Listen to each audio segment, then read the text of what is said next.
Mercy, grace, and peace from the one who creates, redeems, and sustains.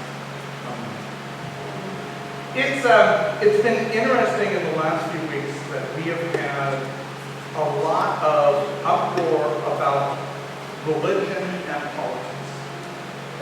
And we've had uproars about it from interesting sources and stuff.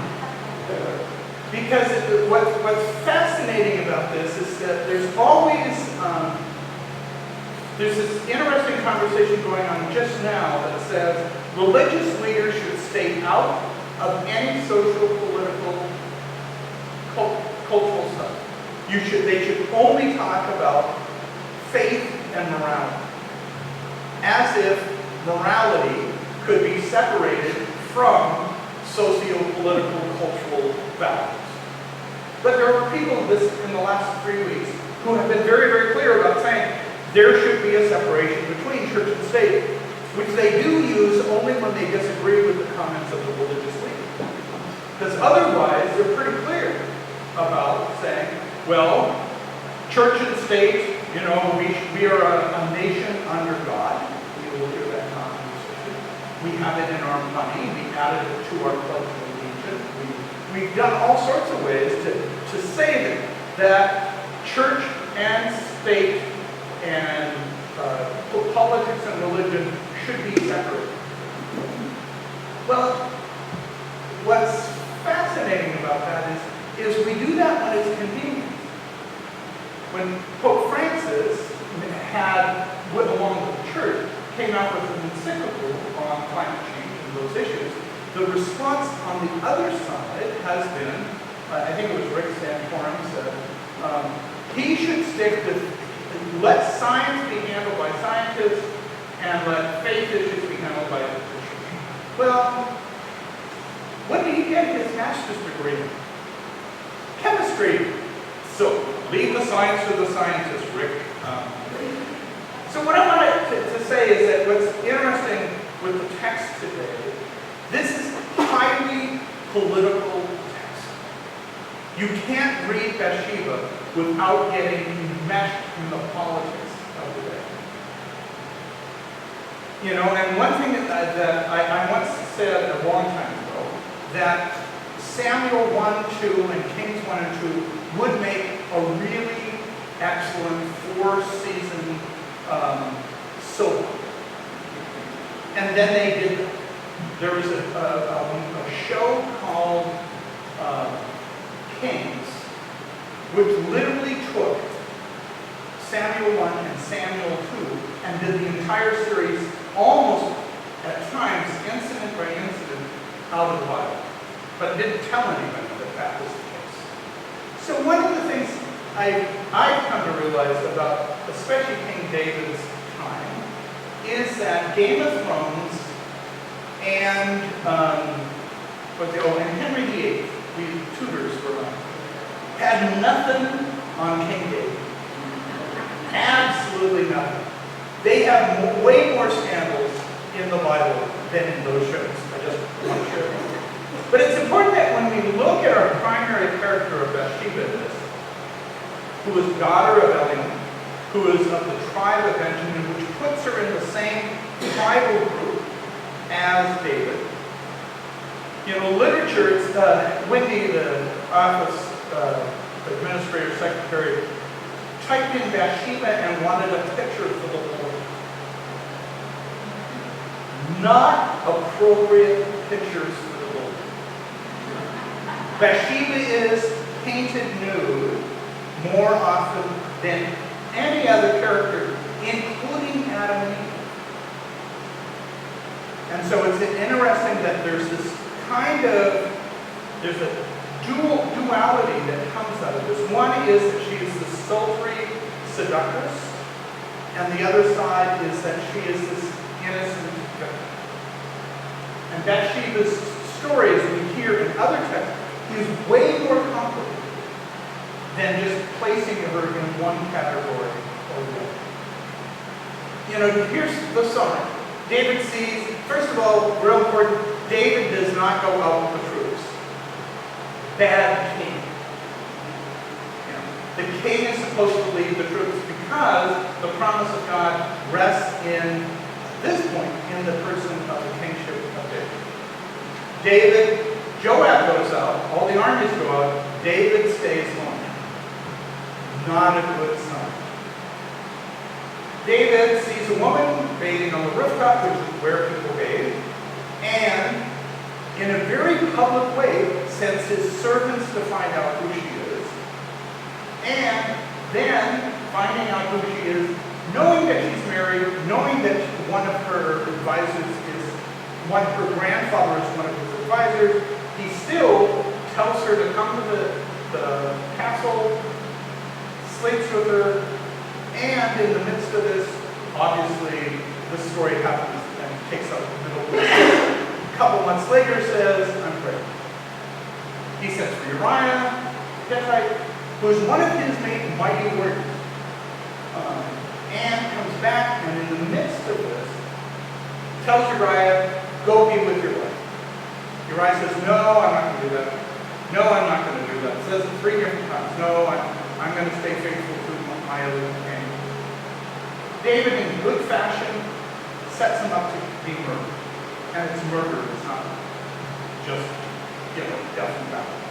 So, and then what he tries to do is then he tries to cover it up. What we don't have is we don't have Nathan's prophecy back to David, which is scathing.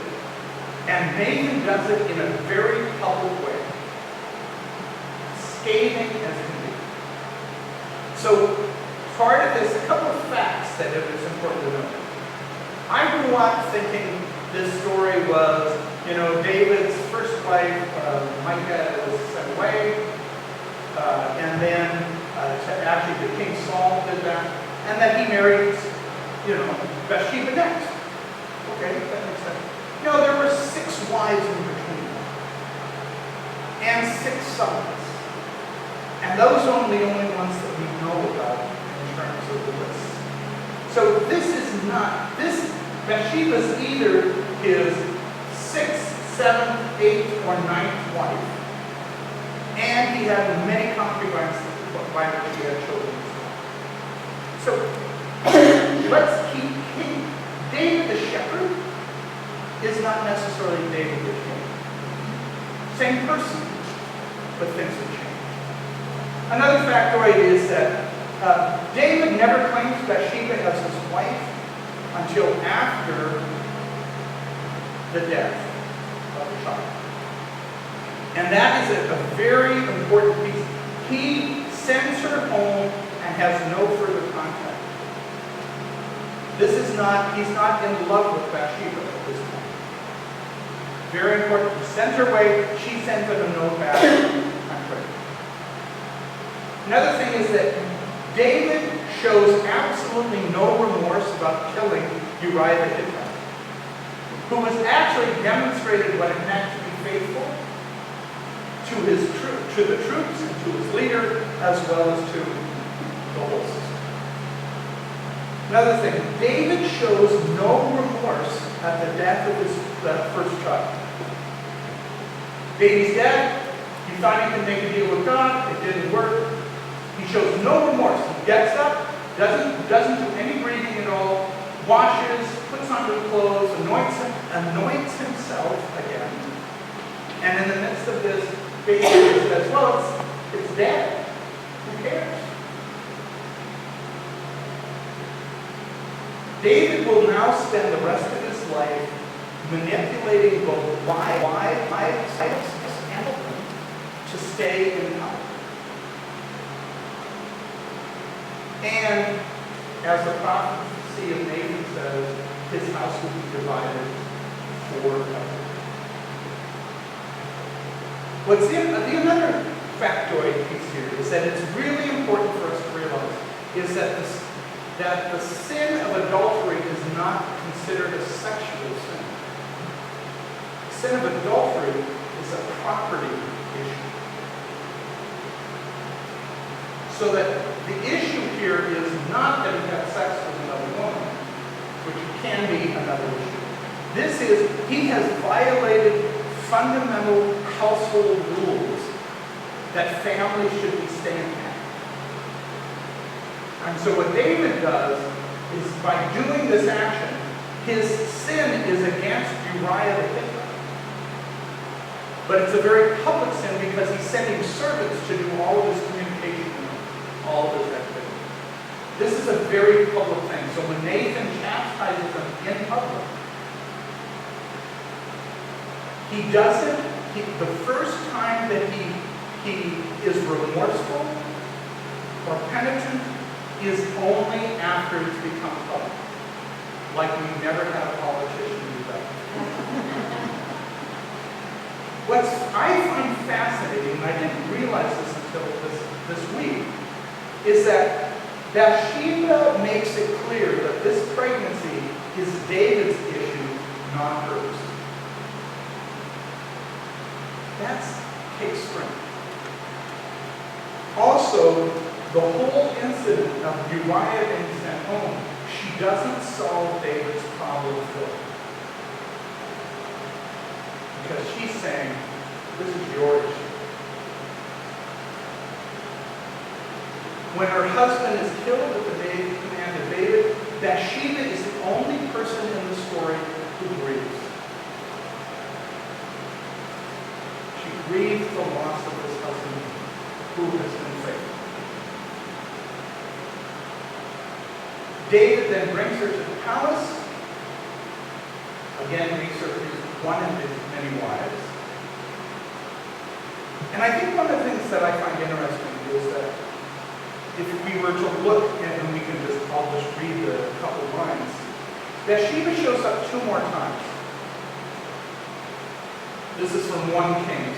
Then Nathan spoke to Bathsheba, the mother of Solomon, and Bathsheba was the mother of actually 4 children to David.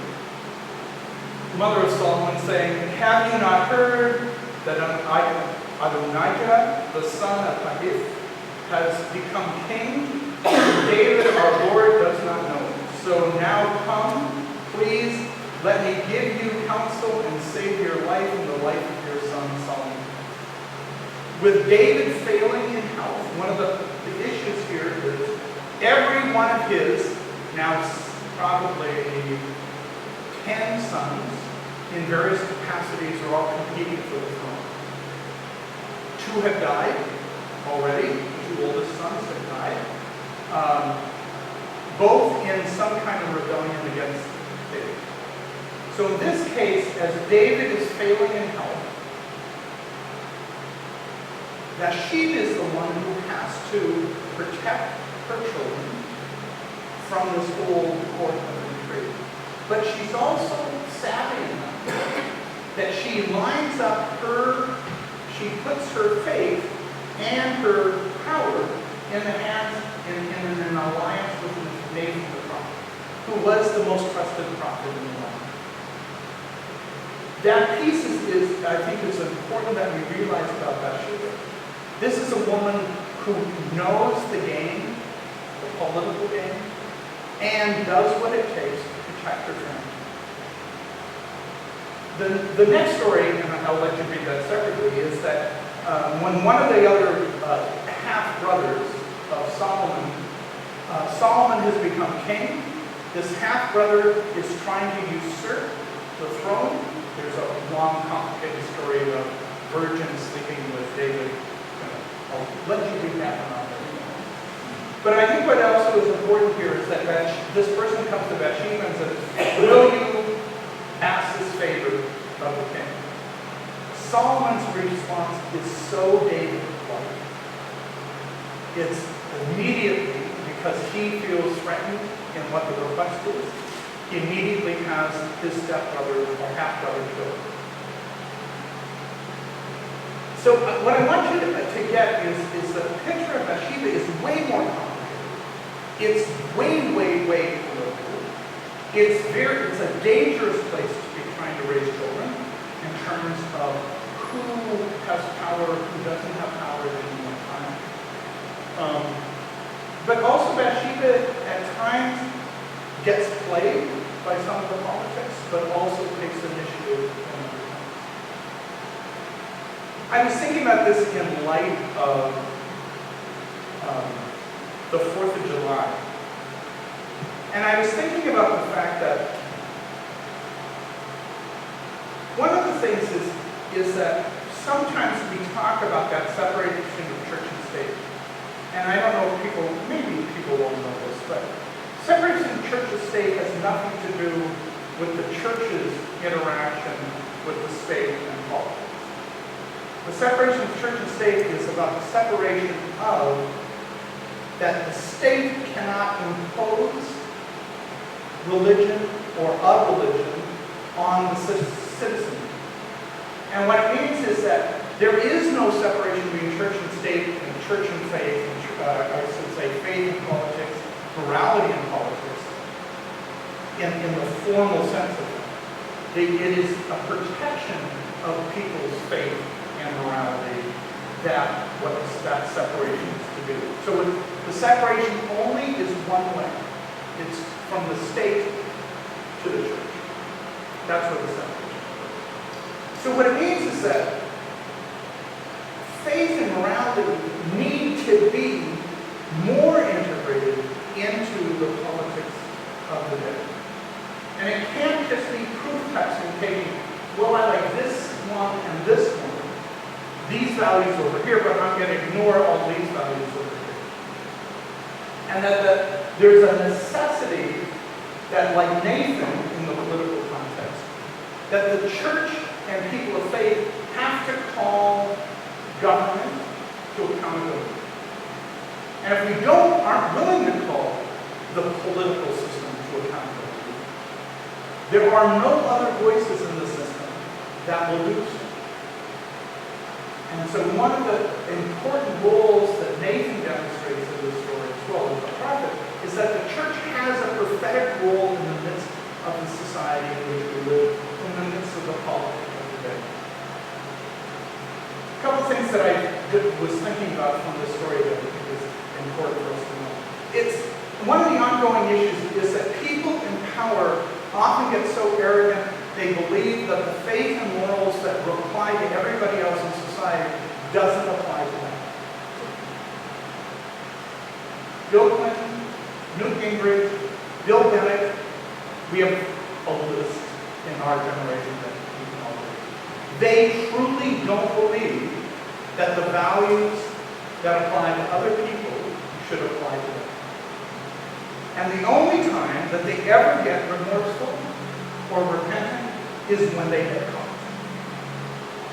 I am so sorry for hurting my friend.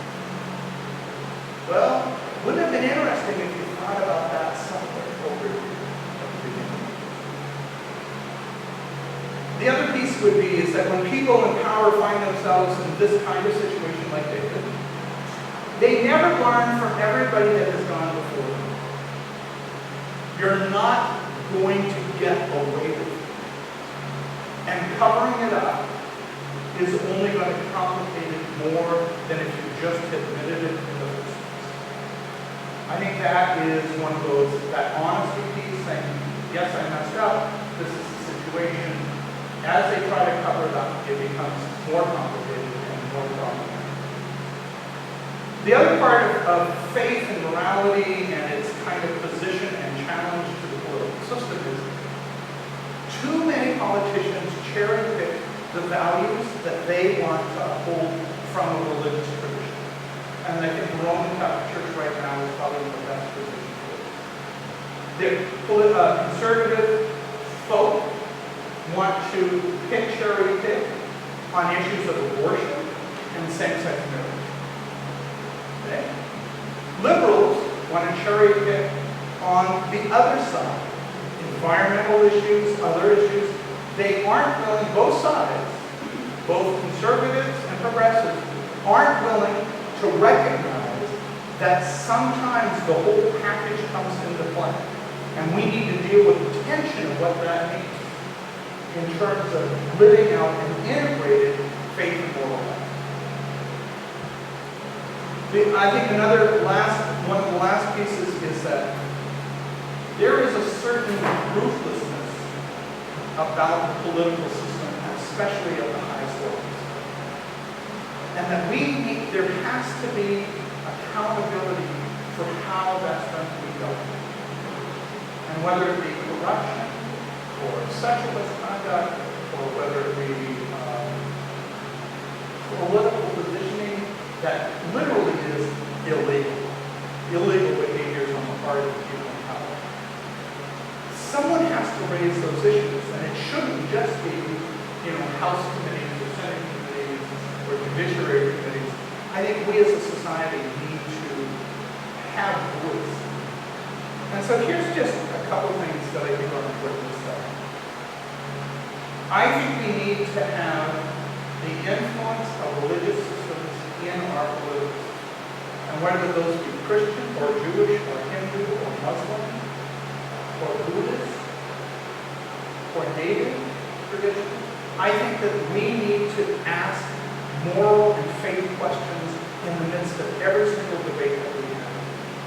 And if we're unwilling to do that, then our faith doesn't have the kind of weight that it actually has.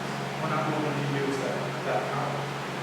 I think the other side is that we have to call people that, and I think we need to do it publicly, that when political expediency throws morality under the bus for the sake of the means that they're going to use to get to the end. I think we have to be, as St. Paul reminds us, as wise as foxes. And I think we have to pay attention to that, especially in this next 2 years. We have certain kinds of things that we need to be raising our voice. Politics needs the citizenry to be engaged in confronting the abuses of power, hold leaders accountable, call the economic system to justice for those who are disadvantaged or less powerful, and we need to not put up with self-righteous morality that seems to fill our areas. It can't be single-issue morality. It has to be integrated, and we need to do work on it. We, the citizenry, must declare our own independence from the voicelessness in our society as citizens. And we need to learn how to organize people and money and power so that our voice will be used. In the midst of all this, as we look at David and Bathsheba and Nathan and Solomon, I think it may be a reminder that we need to be looking at things differently than we have done before. That we need to take action more than churches have been willing to do in the past. Because I think society in general, not in general, society in specifics, is at risk of becoming immoral or amoral at a time when morality is critical and necessary to make it all fair. This was just personally, this was a good lesson for me. Because sometimes I back off. Sometimes I don't get involved. Sometimes I'm not willing to be a voice because it's a lot of work and it's hard work. But it's also, these texts remind me that says, I have a responsibility, not just as a person, but also as